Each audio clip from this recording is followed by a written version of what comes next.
اثر باتوں کا نہیں بلکہ موبی کے حسن اور حشیش کا تھا۔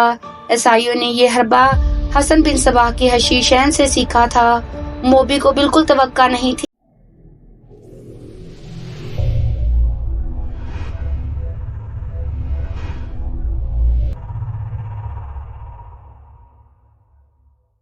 السلام علیکم ہمارے پیارے ناظرین، میں امید کرتی ہوں کہ آپ سب خیریت سے ہوں گے۔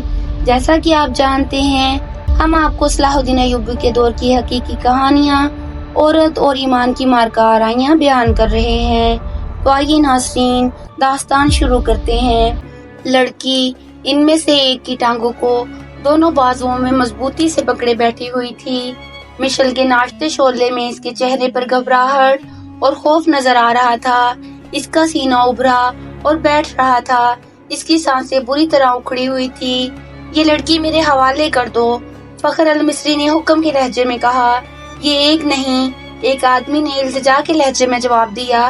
ہم نے تو 7 لڑکیاں آپ کے سلطان کے حوالے کی ہیں، آپ اسے لے جا سکتے ہیں۔ نہیں، موبی نے اس کی ٹانگوں کو اور مضبوطی سے پکڑتے ہوئے، روتے ہوئے اور خوفزدہ لہجے میں کہا، میں اس کے ساتھ نہیں جاؤں گی۔ یہ لوگ عیسائیوں سے زیادہ وحشی ہیں۔ ان کا سلطان انسان نہیں، سانڈ ہے، درندہ ہے۔ اس نے میری ہڈیاں بھی توڑ دی ہیں۔ میں اس سے بھاگ کر آئی ہوں۔ کون سلطان؟ فخر نے حیران سا ہو کر پوچھا۔ وہی جسے تم صلاح الدین ایوبی کہتے ہو، موبی نے جواب دیا۔ وہ اب مصر کی عربی بول رہی تھی۔ یہ لڑکی جھوٹ بول رہی ہے، فخر نے کہا اور پوچھا، یہ ہے کون؟ تمہاری کیا لگتی ہے؟ اندر آ جاؤ دوست، باہر سردی ہے، ایک آدمی نے فخر سے کہا۔ تلوار نیام میں ڈال لو، ہم تاجر ہیں، ہم سے آپ کو کیا خطرہ؟ آؤ اس لڑکی کی پوری بات سن لو۔ اس نے آہ بھر کر کہا، میں آپ کے سلطان کو مرد مومن سمجھتا تھا، مگر ایک خوبصورت لڑکی دیکھ کر وہ ایمان سے ہاتھ دھو بیٹھا۔ وہ باقی 6 لڑکیوں کا بھی یہی حشر کر رہا ہوگا۔ ان کا یہ حشر دورے سلاروں نے کیا ہے۔ موبی نے کہا، شام کو ان بیچاریوں کو اپنے خیمے میں لے گئے تھے اور انہیں بے سود کر کے خیمے میں ڈال دیا ہے۔ وہ خیمے میں بے ہوش پڑی ہیں۔ فخر المصری تلوار نیام میں ڈال کر ان کے ساتھ خیمے میں چلا گیا۔ اندر جا کر بیٹھے تو ایک آدمی نے آگ جلا کر قہوے کے لیے پانی رکھا اور اس نے جانے کیا کچھ ڈالتا رہا۔ دوسرے آدمی نے فخر سے پوچھا کہ اس کا رتبہ کیا ہے۔ اس نے بتایا کہ وہ کماندار اور عہدیدار ہے۔ انہوں نے اس کے ساتھ بہت سی باتیں کی جن سے انہوں نے اندازہ کر لیا کہ یہ شخص عام قسم کا سپاہی نہیں اور ذمہ دار فرد ہے، ذہین اور دلیر بھی ہے۔ ان لوگوں میں سے ایک نے، جو کرسٹوفر تھا، فخر کو 7 لڑکیوں کی بالکل وہی کہانی سنائی جو انہوں نے صلاح الدین ایوبی کو سنائی تھی۔ انہوں نے فخر کو یہ بھی بتایا کہ سلطان ایوبی نے ان کے متعلق کیا کہا تھا۔ ان لڑکیوں نے سلطان کو پیشکش بھی کی تھی کہ وہ اپنے گھروں کو تو واپس نہیں جا سکتی اور عیسائیوں کے پاس بھی نہیں جانا چاہتی، اس لیے وہ مسلمان ہونے کو تیار ہیں، بشرطے کہ کوئی اچھے رتبہ والے عسکری ان کے ساتھ شادی کر لیں۔ ہم نے سنا تھا کہ سلطان صلاح الدین ایوبی کردار کے لحاظ سے پتھر ہے۔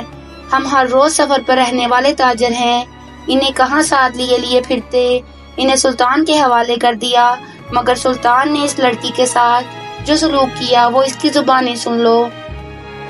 فخر المصری نے لڑکی کی طرف دیکھا تو لڑکی نے کہا، ہم بہت خوش تھیں کہ خدا نے ہمیں ایک فرشتے کی پناہ دی ہے۔ سورج غروب ہونے کے بعد سلطان کا ایک محافظ آیا اور مجھے کہا کہ سلطان بلا رہا ہے۔ میں باقی 6 لڑکیوں کی نسبت ذرا زیادہ خوبصورت ہوں۔ مجھے توقع نہیں تھی کہ تمہارا ایوبی بری نیت سے بلا رہا ہے۔ میں چلی گئی۔ سلطان ایوبی نے شراب کی سراہی کھولی، ایک پیالہ اپنے آگے رکھا اور ایک مجھے دیا۔ میں عیسائی ہوں، شراب 100 بار پی ہے۔ بحری جہاز میں عیسائی کمانداروں نے میرے جسم کو کھلونا بنائے رکھا۔ صلاح الدین ایوبی بھی میرے جسم کے ساتھ کھیلنا چاہتا تھا۔ شراب اور مرد میرے لیے کوئی نئی چیزیں نہیں، لیکن ایوبی کو میں فرشتہ سمجھتی تھی۔ میں اس کے جسم کو اپنے ناپاک جسم سے دور رکھنا چاہتی تھی، مگر وہ ان عیسائیوں سے بدتر نکلا جو مجھے بحری جہاز میں لائے تھے، اور جب ان کا جہاز ڈوبنے لگا تو انہوں نے ہمیں ایک کشتی میں ڈال کر سمندر میں اتار دیا۔ ان میں سے کسی نے ہمارا ساتھ نہ دیا۔ ہمارے جسم چچوڑے ہوئے اور ہڈیاں چٹکی ہوئی تھیں۔ خدا نے ہمیں بچا لیا اور اس آدمی کے پناہ میں پھینک دیا جو فرشتے کے روپ میں درندہ ہے۔ مجھے سلطان نے ہی بتایا تھا کہ میرے ساتھ کی باقی 6 لڑکیاں اس کے سالاروں کے خیموں میں ہیں۔ میں نے سلطان کے پاؤں پکڑ کر کہا کہ میرے ساتھ شادی کر لو۔ اس نے کہا اگر تم مجھے پسند کرتی ہو تو شادی کے بغیر تمہیں اپنے حرم میں رکھ لوں گا۔ اس نے میرے ساتھ وحشیوں کا برتاؤ کیا، شراب میں بدمست تھا۔ اس نے مجھے اپنے ساتھ لٹا لیا۔ جو ہی اس کی آنکھ لگی میں وہاں سے بھاگ آئی۔ اگر میری بات کا اعتبار نہ آئے تو اس کے محافظوں سے پوچھ لو۔ اس دوران ایک آدمی نے فخر کو قہوہ پلایا۔ ذرا سی دیر بعد فخر کا مزاج بدلنے لگا۔ اس نے نفرت سے کہا لگایا اور کہا ہمیں حکم دیتے ہیں کہ عورت اور شراب سے دور رہو اور خود شراب پی کر راتیں عورتوں کے ساتھ گزارتے ہیں۔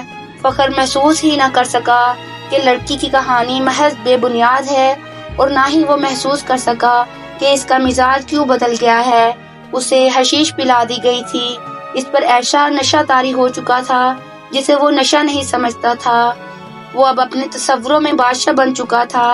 لڑکی کے چہرے پر مشل کے شعلے کی روشنی ناچ رہی تھی۔ اس کے بکھرے ہوئے سیاہی مائل بھورے بال چمک رہے تھے۔ وہ فخر کو پہلے سے زیادہ حسین نظر آنے لگی۔ اس نے بے تاب ہو کر کہا تم اگر چاہو تو میں تمہیں پناہ میں لیتا ہوں۔ نہیں، لڑکی ڈر کر پیچھے ہٹ گئی اور بولی تم بھی میرے ساتھ اپنے سلطان جیسا سلوک کرو گے۔ تم مجھے اپنے خیمے میں لے جاؤ گے اور میں ایک بار پھر تمہارے سلطان کے قبضے میں آ جاؤں گی۔ ہم تو اب دوسری 6 لڑکیوں کو بھی بچانے کی سوچ رہے ہیں۔ ایک تاجر نے کہا ہم ان کی عزت بچانا چاہتے تھے مگر ہم سے بھول ہوئی۔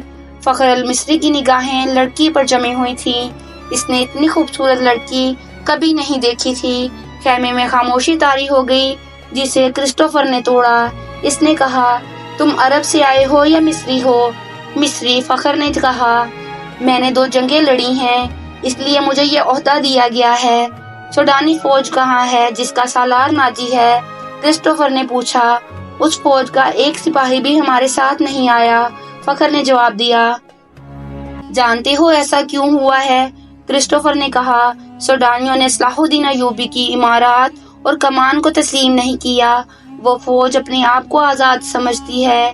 ناجی نے سلطان ایوبی کو بتا دیا تھا کہ وہ مصر سے چلے جائیں کیونکہ وہ غیر ملکی ہیں۔ اس لیے ایوبی نے مصریوں کو فوج بنائی اور لڑانے کے لیے یہاں لے آیا۔ تم لوگوں کو شرافت اور نیکی کا جھانسا دیا اور خود عیش کر رہا ہے۔ کیا تمہیں مال غنیمت میں سے کچھ ملا ہے؟ اگر تمہیں ملا بھی ہے تو سونے چاندی کے 2 ٹکڑے مل جائیں گے۔ صلیبیوں کے جہازوں سے بے بہا خزانہ سلطان ایوبی کے ہاتھ آیا ہے۔ وہ سب راتوں رات اندھیرے میں سینکڑوں اونٹوں پر لاد کر قاہرہ روانہ کر دیا گیا ہے جہاں سے دمشق اور بغداد چلا جائے گا۔ سوڈانی لشکر کو سلطان نہتہ کر کے غلامی میں بدل دینا چاہتا ہے۔ پھر عرب سے فوج آ جائے گی اور تم مصری بھی غلام ہو جاؤ گے۔ اس عیسائی کی ہر ایک بات فخر المصری کے دل میں اترتی جا رہی تھی۔ اثر باتوں کا نہیں بلکہ موبی کے حسن اور حشیش کا تھا۔ عیسائیوں نے یہ حربہ حسن بن صباح کے حشیشین سے سیکھا تھا۔ موبی کو بالکل توقع نہیں تھی کہ یہ صورتحال پیدا ہو جائے گی کہ ایک مصری اس کے تعاقب میں اس کے دام میں آ جائے گا۔ انہیں معلوم ہو گیا کہ فخر مصر کی زبان کے سوا اور کوئی زبان نہیں جانتا۔ موبی نے اپنے 5 ساتھیوں کو سنانا شروع کر دیا کہ رابن زخمی ہونے کا بہانہ کر کے زخمیوں کے خیمے میں پڑا ہے اور اس نے کہا ہے کہ ناجی سے مل کر معلوم کرو کہ اس نے بغاوت کیوں نہیں کی یا اس نے عقب سے صلاح الدین ایوبی پر حملہ کیوں نہیں کیا، اور یہ بھی معلوم کرو کہ اس نے ہمیں دھوکہ تو نہیں دیا۔ وہ باتیں کر رہی تھی تو فخر نے پوچھا یہ کیا کہہ رہی ہے؟ یہ کہہ رہی ہے، ایک نے جواب دیا، اگر یہ شخص یعنی تم صلاح الدین ایوبی کی فوج میں نہ ہوتے تو یہ تمہارے ساتھ شادی کر لیتی۔ یہ مسلمان ہونے کو بھی تیار ہے لیکن یہ کہتی ہے کہ اسے اب مسلمانوں پر بھروسہ نہیں رہا۔ فخر نے بے تابی سے لپک کر لڑکی کو بازوؤں سے پکڑا اور اپنی طرف گھسیٹ کر کہا، اگر میں بادشاہ ہوتا تو خدا کی قسم تمہاری خاطر تخت اور تاج قربان کر دیتا۔ اگر شرط یہی ہے کہ میں صلاح الدین ایوبی کی دی ہوئی تلوار پھینک دوں تو یہ لو۔ اس نے کمر بند سے تلوار کھولی اور نیام سمیت لڑکی کے قدموں میں رکھ دی اور کہا، میں اب سے ایوبی کا سپاہی اور کماندار نہیں ہوں، مگر ایک شرط اور بھی ہے۔ لڑکی نے کہا، میں اپنا مذہب تمہاری خاطر ترک کر دیتی ہوں، لیکن صلاح الدین ایوبی سے انتقام ضرور لوں گی۔ کیا اسے میرے ہاتھوں قتل کرانا چاہتی ہو؟ فخر نے پوچھا۔ آگے کیا ہوا ہم آپ کو بتائیں گے ہمارے نیکسٹ پارٹ میں، تو پیارے ناظرین ہمارے ساتھ رہیے گا کیونکہ داستان ابھی جاری ہے۔